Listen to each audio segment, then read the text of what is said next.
what are some of the things that you've used throughout the course of your marriage and in your relationships that have really helped you, use conflict as a way, as a mechanism for growth? There's several different tools that I use that I have developed over time. My favorite and most used is what I also train my clients in litigation is let your breath be the first word that you say. So you think of your breath as where a word would be, you just put a breath and you lead with that in your sentence.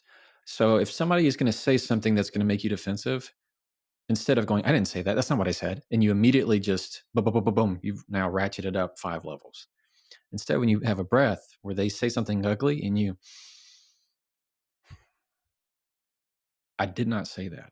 Now you have way more control. Now you have a much more firmer grasp.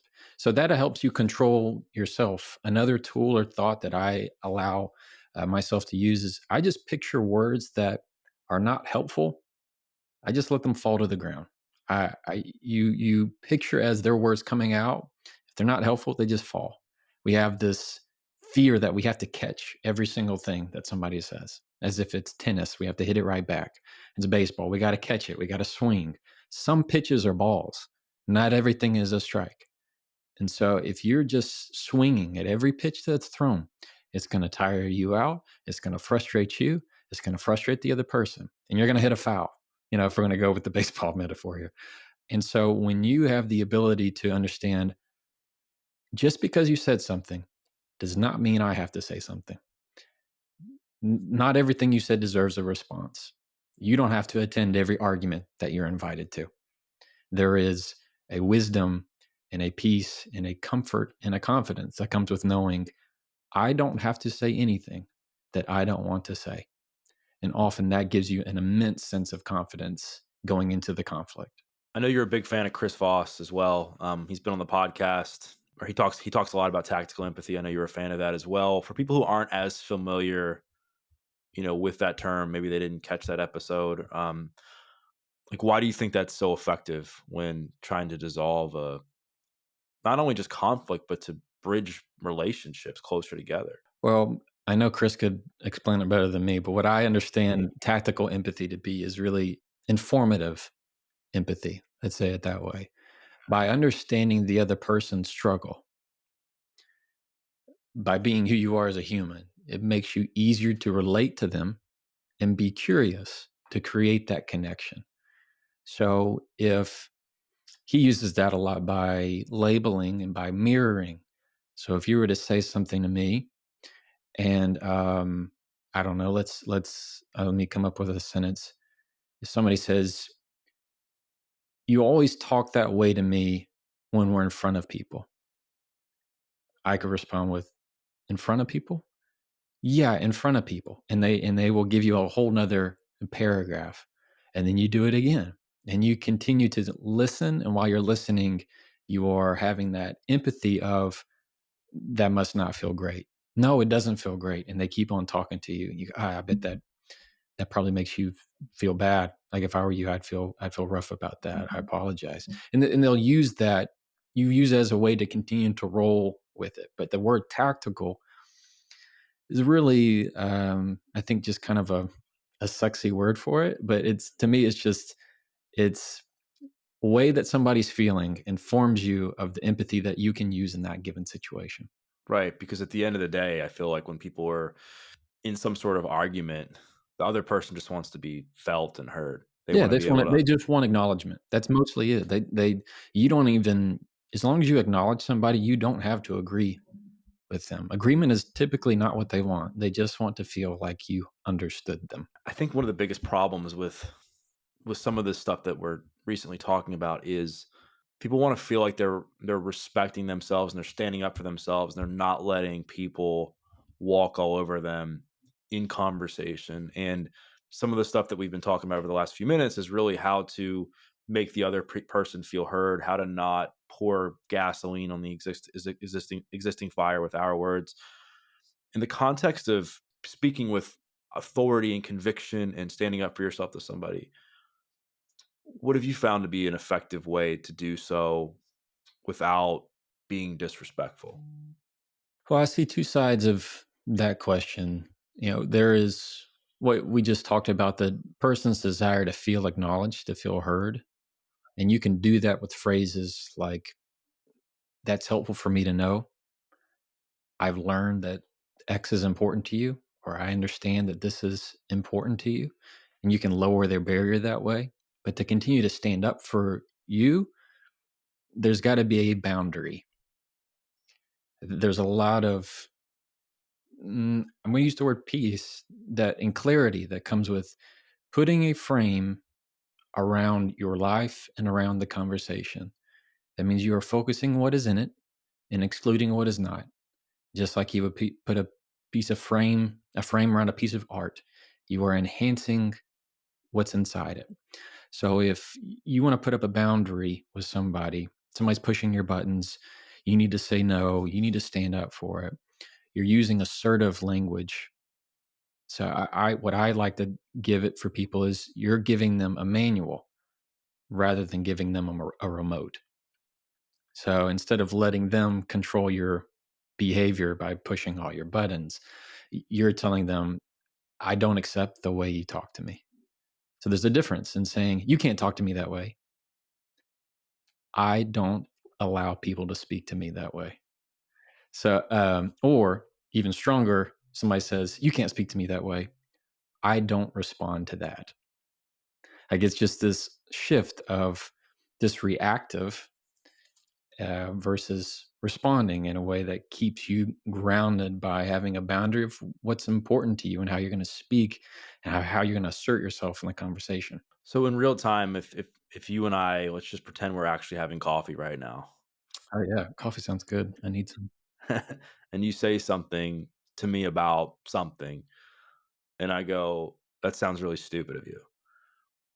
What would be the instead of you? What would be like the real time like response to me in that situation? So there's two that come to mind. Um, let's assume that we are friends, that we know each other. We're good. My immediate reaction would be, was was that meant to be hurtful, or were you just being funny? Get that to clarify. I'm giving them that grace of, yeah, I know you didn't mean to. I know you didn't mean to insult me. Now, if we're not friends, I'm gonna let that linger, give it 5 seconds of quiet, and then repeat what you just said, or ask you to repeat what you just said. So if you said something, and for example, if I just had quiet, I could say, "So that sounds stupid to you." All I'm doing is repeating it, and then they'll go, "Well, what I meant was blah blah blah blah blah blah." So, but what you're doing is saying, "Hey, I'm standing here. I'm standing right here, and I'm not moving. So understand, if I don't like something, I will push it back, rather than me continue to carry your words and me feel less and less and less of myself." So we talked about like how like the biggest asset you can have is using your breath and practicing the pause before saying anything in the midst of high conflict situations or conversations like we just went over. Is the opposite also true? Because you hear a lot of people, and I've definitely been guilty of this, is like the tick for tack. Like somebody says something to you and you try to one up with them with something else, and it's just this never ending battle to the bottom, right? Right. Yeah, it's a race to the bottom is exactly what it is. Yeah. Is that the biggest mistake you see people make, is just this tick for tack approach when they're Yeah. It's this perception that you have to win the argument, when my advice is always never win the argument. That winning an argument is not a thing. If you win an argument, you've won contempt. You've won regret. You've won resentment. It's a lose lose game. What you've really lost is that person's respect. You might have lost the relationship, the connection that you once had, because you thought that saying that hurtful thing was going to make you win. It was going to end the conversation. Like in a negotiation, the advice is the person who speaks loses, right? Well, in a relationship you want to build, it's typically the person who speaks last loses, because you went too far. I mean, you ratchet, you ratchet. So as soon as, let's say you said something to me, Doug, that was at a louder tone. If I go louder than you, in my mind, I'm winning. I need to beat you. Well, I've now just done 2 things. I've justified your ability to go even louder. I've also just confirmed every fear that you had about me. I've now confirmed every thought you had. I am rude. I am ugly because I haven't denied it. I've just given you all the tools and resources to feel even more afraid. So I am it's like it doesn't make sense to me that how would you respond to a threat with a bigger threat? Often that does not create connection with the other person. It doesn't. It just makes them not like you more. So that's kind of the advice that I always fall back to is that if you win an argument, your priorities are in the wrong place. It is a race to the bottom. Whenever you just ratchet it, eventually it hits a tipping point. The sympathetic turns into the parasympathetic. The ratchet, the fight or flight, you did something to, you fought too hard. You threw that very hurtful word. And now it's the cooling point where you feel regret, you feel dread, you feel sad, and you go, I just feel bad about the whole thing. And then you focus on what matters, but you should have done it in reverse. Yeah, there's nothing that drives somebody more nuts, like, in the midst of a high conflict conversation is when the other person says, like, nothing, and they kinda walk away, and it really drives that, like, I can't believe they're not reacting and responding Yeah, to how I am, right? And it's like sometimes when you send, like, a hurtful text and the other person right. just doesn't respond, you just send more and more Yeah, and more it's trying to get killer. somebody to Yeah, answer, because you like wanted that dopamine, right? You wanted right. that, like, "Ah, yes, they are fighting back with me." And you feel But it's awful. powerless now because you feel like that person has gained authority over you because they're not giving in to Exactly. what you want. Like, why are we so driven to not walk away from arguments, even though deep down we know that that's how we gain respect, authority, value through somebody else's eyes is by knowing when to walk away. Yeah, absolutely. Yeah, what's worth your time? Uh, and and exactly right. You can shoot that text that you thought was a zinger, right? You thought you just sent that zinger of a text, and then they don't respond to it. And all of a sudden, when 5 minutes, 10 minutes, 20 minutes go by, it feels less and less like a zinger and more like you're wearing, the dummy hat of like, why did I send that? This doesn't make, and now you're frustrated. Now you realize, oh, they just have full control over my emotions. Now I feel like I'm not anywhere where I need to be. Meanwhile, they look like they're calm, cool, and the bigger person. And do you think that's like an ego thing that, like, people their ego gets in the way, their self-esteem gets in the way, and that's why they feel they just can't walk away, and they feel that if they're not winning this argument or being quote unquote right, that it's just a reflection of how they feel about themselves? That's part of it. I think it's part of a bigger picture.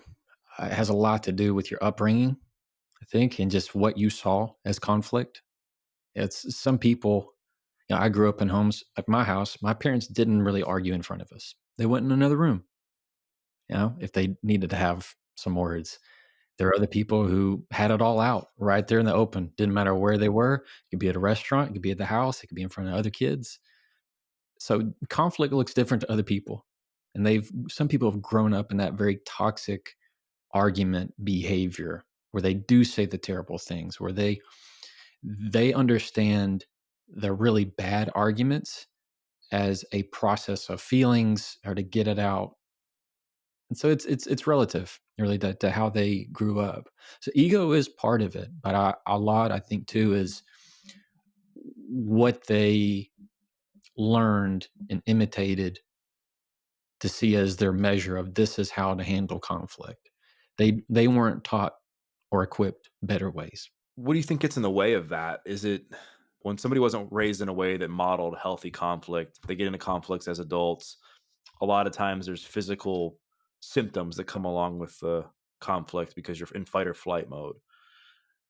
Do you think that is harder for people to deal with, or is it the lack of understanding on healthy conversation tactics in the midst of something like that? Well, I think the behavior is learned. I mean, I don't think, we're born we're born to say no, to not Mhm. like. I got 2 kids. I didn't need to teach them how to argue with me. They just did it. You want them to have this certain food. No, I don't want this. It's their favorite word growing up. No. That doesn't need to be taught. It's just within our system. But the people who that's what they grew up with are these toxic behaviors, I think are much more prone to not knowing how to handle it.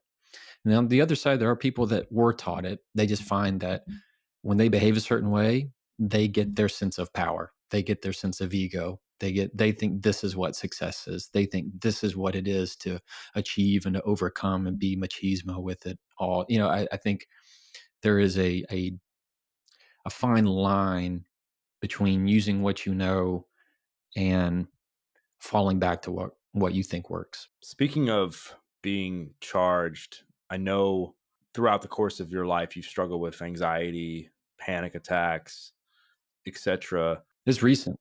It's been like the last 2 years. Yeah, well, I mean, over the last, I mean, I know it exacerbated for you, I believe, right when you started your Instagram channel and things started to really pick up, right? Yeah, when it started blowing up.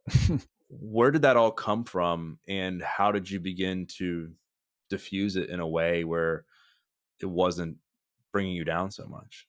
I'm one of these people, Doug, that I'm a thinker.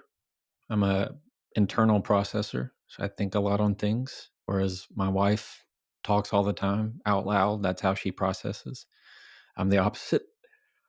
And when social media was starting to take off, totally unknown to me, because this is not why I got into this space. I never had ever the goal still of gaining followers or this is what I want to be.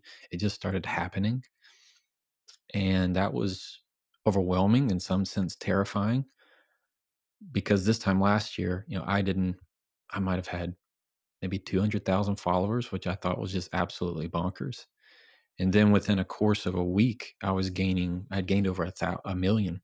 I was gaining over 100,000 followers a day, just randomly, about this time last year. And I didn't know what to do with that. The number just kept going. But I felt extremely exposed. That was the that's what did it. I felt very alone and very exposed because I was not prepared for this. I did not expect this, and nobody in my life can relate to it. As much as my family, my best friends, they don't get it. It's not happening to them, and we don't see. I don't see a million people in a room all of a sudden, but they're there. So that just felt very alone. Um, that night at the kitchen table, yeah, I mean, I'll blame it on The Rock, that's fine, but he'll take it. Like, when I saw that he started following me and was commenting on my stuff, it was like I kinda got dizzy for a second, like, what is happening? I make videos in my car. What are you talking about? And it was late at night at the kitchen table, and then that's when it just da-dum, da-dum, da-dum, da-dum. All of a sudden, the way I explain it is I felt like somebody just wafted a sheet of paper in front of me. Like, I felt a cool breeze almost, and then all of a sudden, my ears started thumping. I mean, you know it, and I had never felt that feeling before. I was convinced I was dying, told my wife I was absolutely dying, and the way I've dealt with it is to, one, recognize when it happens. It's a very familiar feeling, like, when it's happening. Once you've had it once, and then breathing is the number one thing that helps for me. I started therapy for it, and I've worked through that. I did that for about 8 months, and breathing is the biggest thing that helped. I just felt alone. I didn't know anybody anywhere around me where they've called themselves an influencer, even though I don't even like that word. And I couldn't talk to anybody. Like, hey, what do you do? What do I do with this now? There's a lot of that.